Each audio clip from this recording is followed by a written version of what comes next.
L'actualité de ce lundi, c'est aussi le Proche-Orient, avec l'opposition israélienne toujours mobilisée face à ce qu'elle qualifie de coup de force du gouvernement Netanyahou. Image de manifestation à nouveau hier à Jérusalem devant la Knesset et le bureau du Premier ministre. Une foule qui reproche à Benyamin Netanyahou de tenter de démettre de leurs fonctions en quelques jours.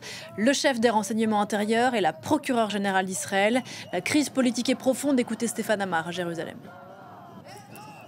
Oui, elle est profonde, mais d'une certaine manière, c'est la continuation de ce qui se passait avant le 7 octobre.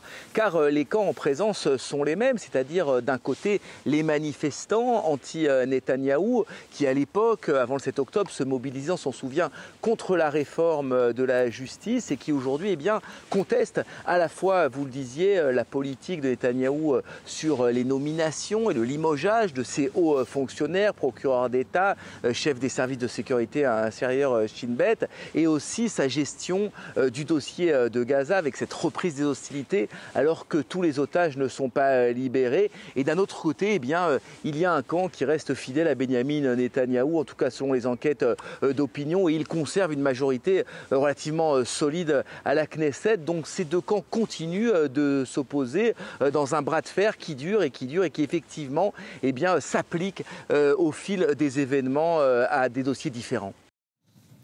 Des images en